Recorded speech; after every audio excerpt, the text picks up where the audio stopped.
Hey, Randy. G'day, mate. I did want to draw back. I'm going to just surprise you.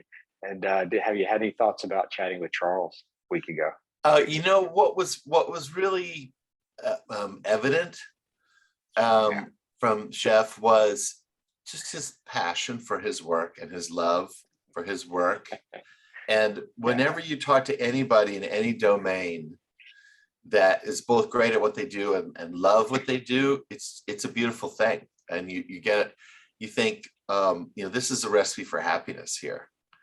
So I To be just good at really, what you do and to love what you do. yeah. And Yeah. I just thought it was really fun to talk to him. And he seems to have the same um, eagerness for it, excitement Yeah. about it that he had when he first started, right? You don't get the sense that his love of cooking is dimmed at all. And I No. just I just love Yeah. meeting people like that. Like I said, you can find it in any profession, any domain, and it's always energizing to be around those people.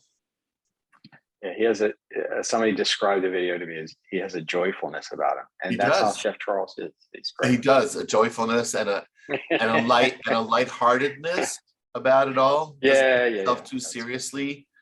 That kind of comes from being really good at it and knowing who he is and accepting who he is. You know, yeah. those are wonderful qualities. So Well, it was great. really Yeah. fun. Glad you enjoyed that chat. Yeah, I did. So we're going to talk about the overall theme of the retreat, which is resilience, Right.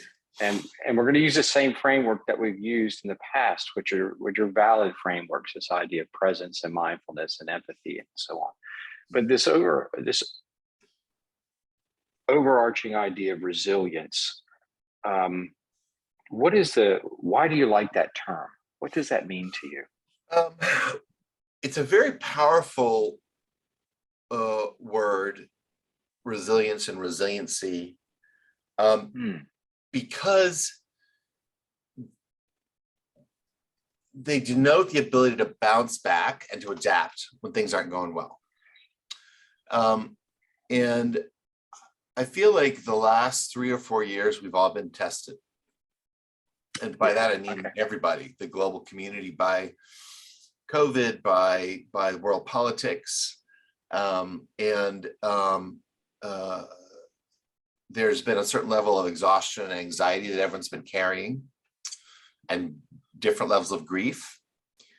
And there's even a new word. I was talking to my wife, who's a licensed professional counselor, about this. That's probably going to make its way into the DSM, which is the mental illness manual, which is called languishing. So you're not clinically depressed, Hmm. but there's just a general, people are worn down and they're languishing.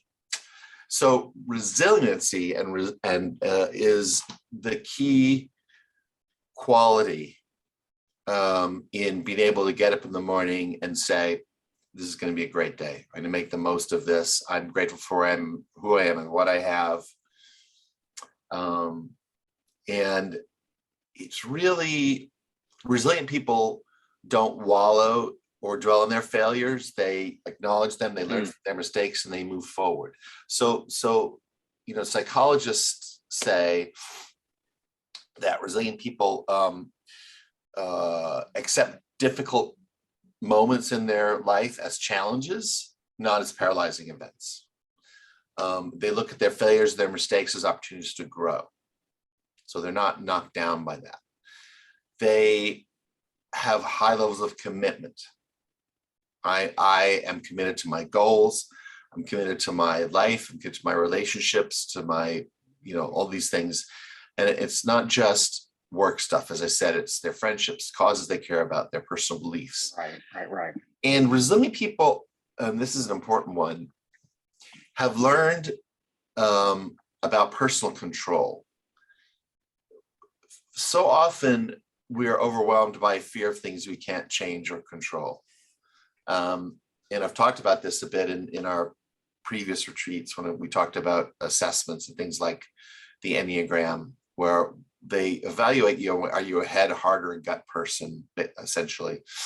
And a lot of us, Right. especially in professional fields, are cerebral and head people. And so we tend to leap into the future. And that's where fear lives, because we're thinking about things we could lose, thinking about things that could be taken away from us.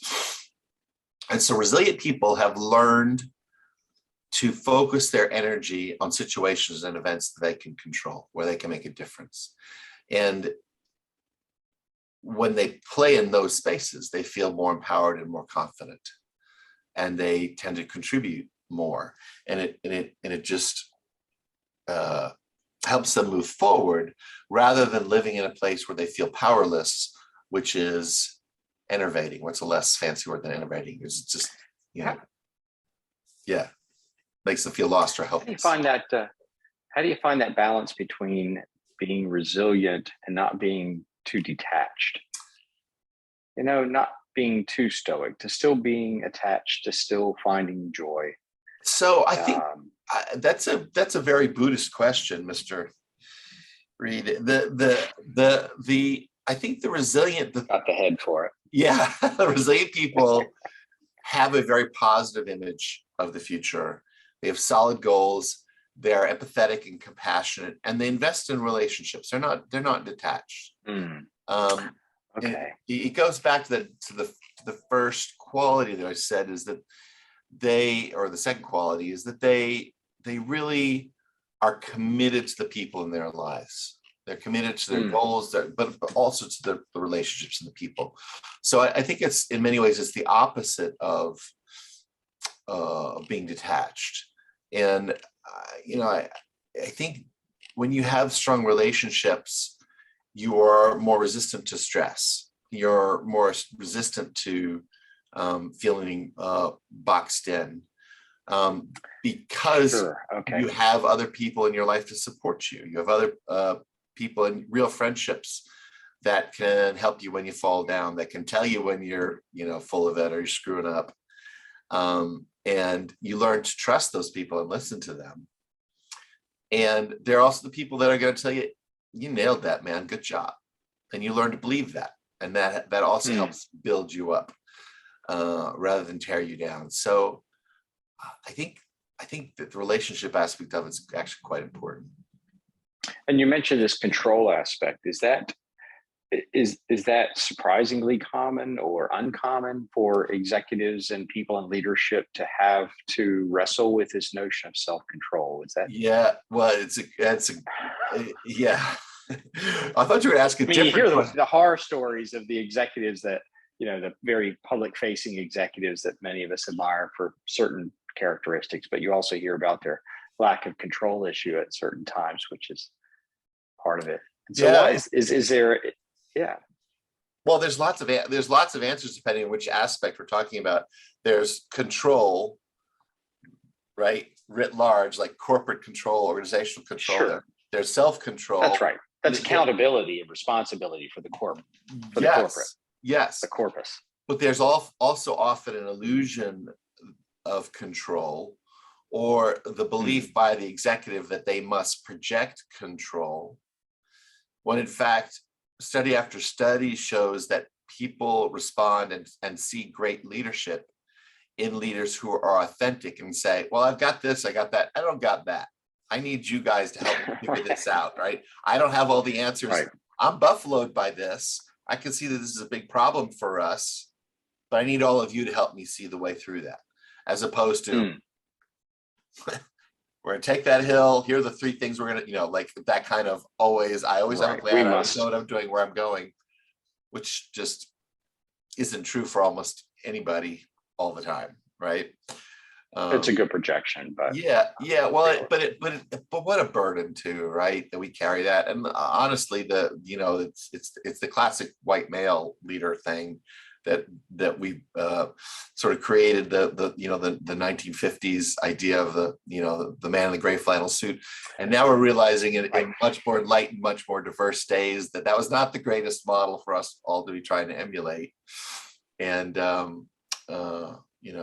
being in deeper relationship with people and really listening and being a little more vulnerable. These are all really healthy qualities that build better leaders. Is there anybody in the public space, a common name in the leadership role that you kind of think is on this good kind of vector for being empathetic or being in control and having to juggle a lot? Gosh, I can think of lots of examples in like immediate circles that I work with on the national level. Yeah. Help me with this. What do you think? What's the answer? Let's think about this together. I'm kind of curious about this Elon Musk guy Yeah. because, he's technically minded. He's done that well. He seems to have had a couple of, he's got families by different spouses, but they all seem to talk to each other, and his mom, he still manages that. And then he smokes weed on Joe Rogan. And then he's designing rocket engines, super heavy and stuff because he wants to go to Mars. And I'm like, how do you even find time in a day to do any of those things, much less to delegate the bulk of them and still love what you do, still be engaged? Apparently he sleeps at his desk sometimes. Well, so I don't know. I think he seems to have a kind of, so a lot of these guys that when I watch interviews with them, they seem to laugh easily. mm-hmm. And I don't know why that is interesting to me. The creators of South Park, Trey Parker, Matt Stone, whenever they talk about things, or if you watch them in the writer's room, there's this constant laughing that happens. And they're not laughing at someone, they're laughing at the situation. Musk seems to laugh easily, whether it's at the reality or the irony. There is an angel investor, Naval Ravikant, that I've watched a couple of interviews with him, and he's very stoic minded. He's probably an outlier, from the way he approaches investing and he sort of approaches life, but he also laughs easily. He finds the joy in things. And I think that's something, if you're not finding the joy in the moment, you do tend to languish. And so how do you reframe things such that you're finding the joy and finding that what we were talking about before the chat was there are people praying for things that you already have. Yeah. And so being thankful might have something to do with it. Mm-hmm. Yeah. I think so. I think that when you talk about people who laugh easily and see the humor in things, those are resilient people in general. And I think they're also more present.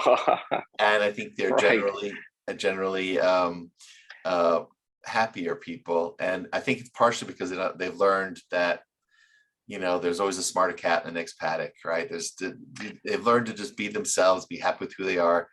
I don't hold Elon Musk up as a model of any of these things. I will hold him up. Right. I mean, I can hold him up as, a business genius and an innovator and creator. And he's one of those people that I call gadflies. Society needs gadflies, people that come in and staying and push and earn, outrageous. Oh, yeah. But I don't think anyone who says, if you're not working 120 hours a week and sleeping on the factory floor is my role model. Right. For what he does, maybe he has to do it. And then you have to just have people that go, no, we're going to sleep. Right. We're not all going to do this. He's driven by something different than most of us are driven by, and he's figured out how to harness that and do great things with it. But it's never sounded like a good way to live to me. Right. So there's the different things. Have you seen there is the comedian Norm Macdonald?